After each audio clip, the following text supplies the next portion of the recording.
تو دیکھیں یہ کتنی خوبصورت حدیث ہے، ہمارا رب مسکراتا ہے. آپ دیکھیں نا قرآن مجید میں بھی آتا ہے کہ ان مع العسر یسرا، جی، اور اس میں جو آسانی ہے وہ دو ہیں اور مشکل ایک ہے، کہ ہر مشکل کے بعد آسانیاں ہیں، یعنی آسانیاں دو ہیں.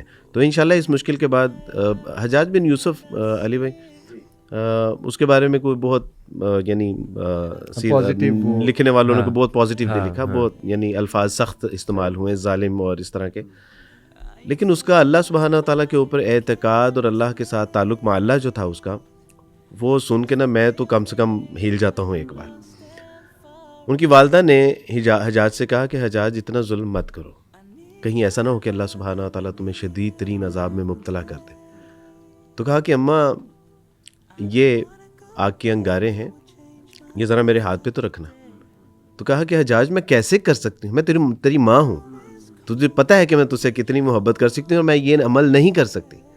تو فرمایا کہ اماں آپ تو ایک ماں ہو، اور وہ جو 70,000 ماؤں سے بھی زیادہ محبت کرتا ہے، وہ مجھے کس طرح آگ میں مبتلا کرتا ہے. آپ یعنی اس کا اعتقاد دیکھیں، اس کا گمان دیکھیں، اس کی پازیٹیوٹی دیکھیں، اور اللہ سبحانہ تعالیٰ کے ساتھ اس کا جو ہے وہ محبت کا یہ ایک معاملہ آپ ذرا دیکھیے. اللہ سبحانہ تعالیٰ مجھے اور آپ کو مخاطب کر کے نا کہتا بھی ہے، کہتا ہے کہ یا ایھا الانسان ما غرک بربک الکریم. اور یہاں پہ نکل جاتا ہے مجھ سے کہ اے ایمان والو، کہ تمہیں وہ کون سی ایسی بات ہے کہ جس نے اپنے رب کے بارے میں، رب رحیم رب کریم کے بارے میں، یا ایھا الانسان، تمام انسانوں سے، یعنی کافر بھی ہے کوئی بھی ہے، کس نے تمہیں اپنے رب کے بارے میں جو ہے وہ دھوکے میں مبتلا کر دیا ہے. اور آپ اس آیت کو جب دل کی نگاہوں سے پڑھیں گے نا، تو اس سے اللہ سبحانہ تعالیٰ کی جو محبت چھلک رہی ہے نا، یعنی شہد کا آپ چھتا لیجئے، اور ان چھتے کو دونوں ہاتھوں کے ساتھ جب آپ نچوڑیں گے نا، اور اس کے نیچے سے جو شہد ٹپک رہا ہوگا، یعنی اس آیت سے اللہ سبحانہ تعالیٰ کی وہ محبت ٹپک رہی ہے. یا ایھا الانسان ما غرک بربک الکریم، اوے چلے ہو، اوے کنے تن تڑے رب تو غفلت دا شکار کرتا ہے. وہ کون سی ایسی چیز ہے کہ تم اپنے رب کے بارے میں غفلت کا شکار ہو گئے. وارث میں جو موسیٰ السلام والا آپ نے واقعہ سنایا نا، سبحان اللہ، کہ یعنی اللہ تعالیٰ نے جس شخص کا عیب اس کے گناہ گار ہونے کے باوجود چھپایا، تو جب اس نے توبہ کر لی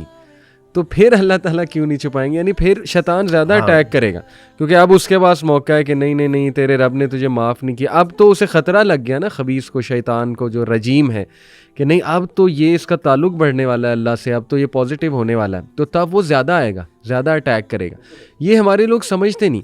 دیکھیں وہی آپ نے جو پروگرام سے پہلے بھی ہم بات کر رہے تھے، ایک مثال دی تھی کہ چور وہیں اٹیک کرے گا جہاں سامان زیادہ ہے، جہاں پہ اسے نظر آ جائے چیزیں زیادہ ہیں، وہیں پہ بتائے خیر ہے جہاں پہ. بالکل. تو اسی طرح وسوسے بھی زیادہ اسے آئیں گے، جس سے خطرہ اسے بہت زیادہ ہے کہ یہ تو بندہ جو ہے بڑا مخلص ہے اور یہ تو جا رہا ہے اس سائڈ کی طرف، تو یہ تو میرے ہاتھ سے نکلنے والا ہے. تو پھر زیادہ سے زیادہ وسوسے اسے ڈالے جائیں گے. تو یہ ایک آیا بھی وارث بھائی، سبحان اللہ، یہ ہے سورہ بروج کی آیت نمبر 10. ان الذین فتنوا المؤمنین والمؤمنات ثم لم یتوبوا فلہم عذاب جہنم ولہم عذاب الحریق. تو یہ اصحاب الاخدود کا واقعہ ہے، تفسیر میں آتا ہے. تو یہ کون تھے؟ یہ اصل میں ایک بہت ہی ظالم بادشاہ تھا، جو ایک آگ کا گڑھا اس نے بنایا، ایک ہنڈیا پوری بنائی، اور اس میں یہ مومنین کو ڈالا کرتا تھا، جو اس دور کے مومنین تھے. یہاں تک کہ بچوں کو بھی، جو شیر خور بچے تھے، ان کو ڈال دیتا تھا، ماؤں کو ٹارچر کرتا تھا. یہاں پہ جو الفاظ ہیں، ان الذین فتنوا المؤمنین والمؤمنات، جن لوگوں نے ٹارچر کیا مومن عورتوں اور مومن مردوں کو. اب دیکھیں وارث بھائی، حدیث کی روشنی میں جو اللہ کے ولیوں سے دشمنی لیتا ہے، اللہ کی اس سے ڈائریکٹ دشمنی ہے، تو یہ ہے دشمن اللہ کا. امام ابن حجر کہتے ہیں لیکن سبحان اللہ، اللہ کی رحمت دیکھیں، اللہ میسج کیا دے رہا ہے.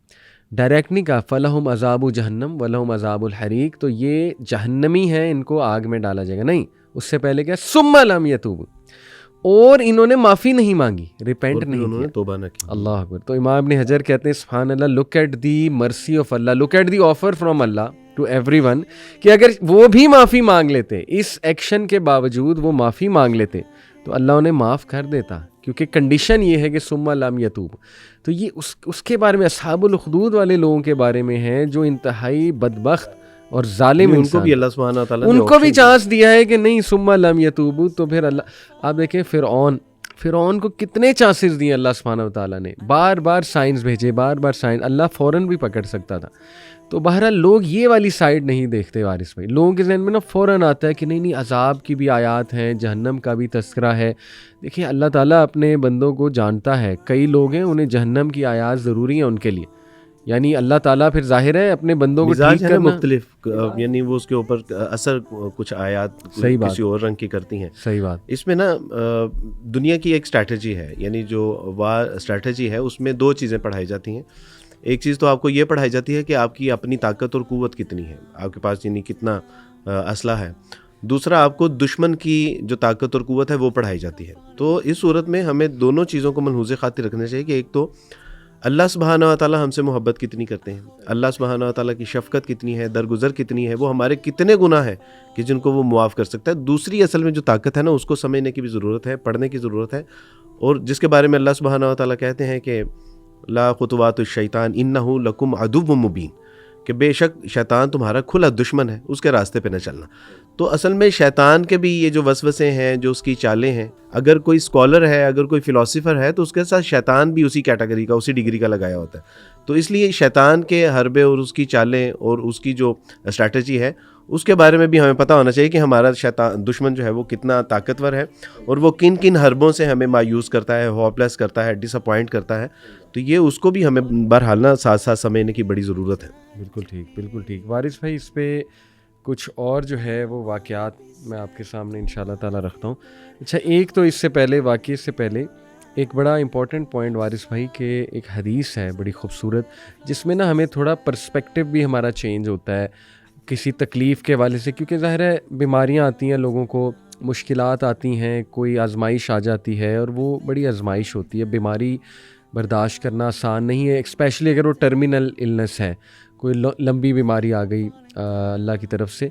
تو یہ ایک حدیث میرے سامنے بڑی خوبصورت صحیح حدیث ہے. اللہ کے نبی صلی اللہ علیہ وسلم فرماتے ہیں, اگر اللہ نے اپنے کسی بندے کا بہت بڑا سٹیٹس لکھا ہوا ہے اور اللہ نے مثال کے طور پہ کہ اللہ نے اس کو جنت الفردوس میں انبیاء کے ساتھ ان کا ہمسایہ رکھنا ہے, اور یہ اللہ تعالیٰ نے ڈیسائیڈ کر لیا سٹیٹس اس کا, لیکن وہ اپنے اعمال کے تھرو وہ سٹیٹس نہیں اچیو کر پا رہا, یعنی وہی آپ کے لیے باتیں چل رہا ہے, یعنی اسے سمجھ نہیں آ رہی, ٹھیک ہے, کہ اللہ تعالیٰ اس سے کام لینا چاہ رہا ہے, اللہ اس کا سٹیٹس بلند کرنا چاہ رہا ہے, لیکن اس کے اعمال ایسے نہیں ہیں کہ وہ سٹیٹس اچیو نہیں کر پا رہا.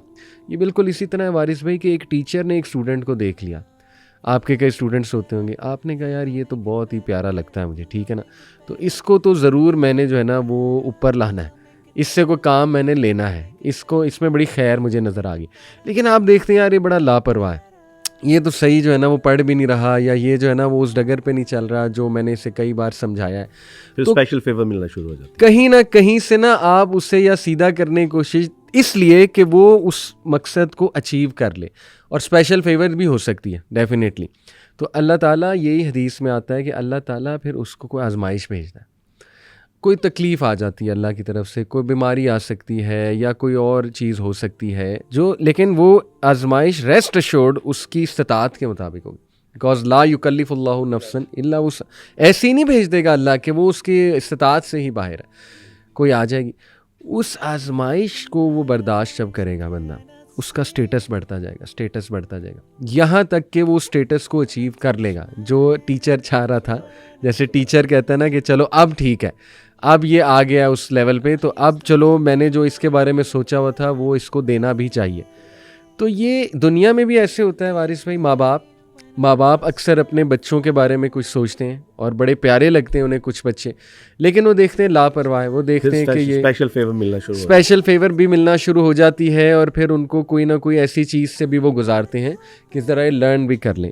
ماں باپ کو پین تو بڑی ہوتی ہے, لیکن کبھی کبھی ماں باپ کہتے ہیں نا لیٹ دیم لرن, کوئی بات نہیں, سیکھ جائے گا انشاءاللہ, ٹھیک ہے. تو اللہ سبحانہ و تعالیٰ بھی دیکھیں انسان کو اسی طرح سکھاتا ہے اور وہ سٹیٹس اچیو کراتا ہے.